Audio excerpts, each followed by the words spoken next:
It's sad because it's gonna sound like stereotype, but it's true. I grew up around gangs, violence, drugs. I just knew that I didn't want to live in that environment my whole life.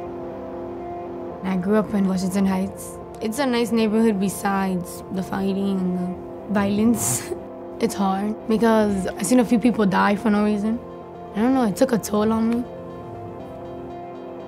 Around here, you need to be careful, so I just stay with my main 3 or 4 friends and we make the best of it. We didn't have people who went to college. We barely had people who finished high school. All my life, I've been struggling and pushing to break down those barriers in my neighborhood. A lot of my teachers didn't raise their expectations for me because they kind of had me already labeled in and put into a box. And it was kind of like, well, I wonder what would happen if we did have people who set higher goals for themselves. What kind of neighborhood can we build from that?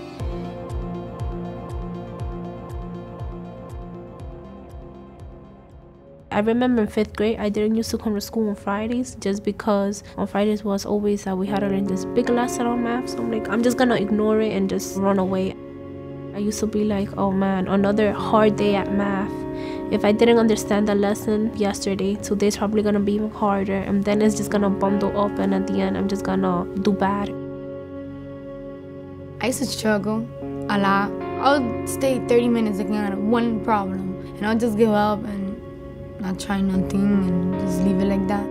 We had an incident in class where she really wasn't paying attention, so I called her out on it. I was like, Jariel, how do we do this problem? She's like, oh, I don't know.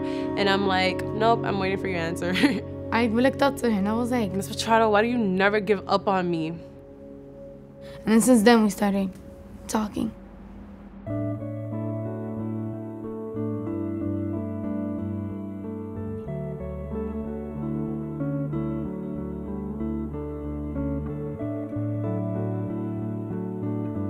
It's an amazing thing to have multiple teachers in the classroom because you really are able to give each student what they need while best using your resources.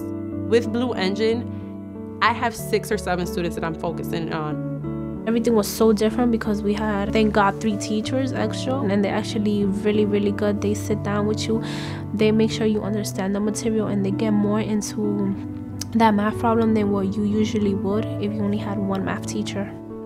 Miss Pichardo, even though it is hard, she teaches me. She be like, Joanna, you need to relax. Just look at it, think about everything we have learned. And she told me, it's all right, you're gonna get the hang of it.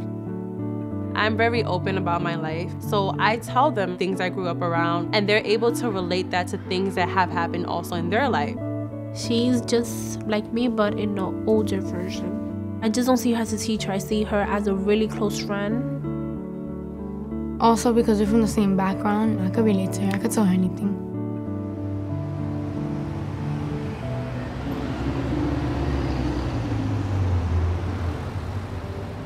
Miss Pichardo always talks about how when she was in Yale, and I also heard a lot about Yale. Even in regular TV shows, you hear, oh, I graduated from Yale. Every student has the potential to go to college, but a lot of them just never thought about it. As soon as I heard that there was a trip, I started daydreaming about it. We hopped on the train, we left. Longest ride I've ever been on. They got to sit in the classes. They got to meet students from the Black Student Alliance at Yale and the Dominican Student Alliance at Yale. We were asking them questions about how's college like, what are the struggles, what do we need to do in college so we could continue being successful. That was really eye-opening for them to just see that there are other people at Yale that look like them. There are other people in college that looks like them. It's really important for them to realize that their environment doesn't define them and define where they're going to end up in the future. I told Ms. Pichardo that I'm going to put Yale as one of my first options because I would definitely like to be there. I'm thirsty for college.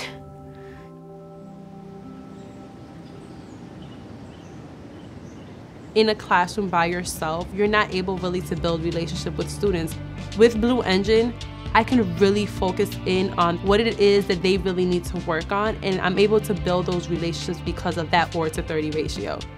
I used to hate math really with a passion, and it's actually interesting now. I remember I told Miss Pichardo, I wake up in the morning and I'm like, oh, I gotta go to school and I can't wait to get into math class. Blue Engine has showed me that if you take the time, you could get through it. I'm more responsible with my homework. I do better on tests than I usually do. When I see things like Joanna being Student of the Month and really being proud of herself and showing that off to everyone, like that's a moment of hope for me. Everything that I learned from her, I'm definitely gonna take it and use it next year. If I could, I would pack her in my book bag and just take her out and be like, Miss Pichardo, here we go again, another year of learning. If they believe that they can do the work, if they believe that they're smart enough, then they're gonna be smart enough and they are gonna succeed.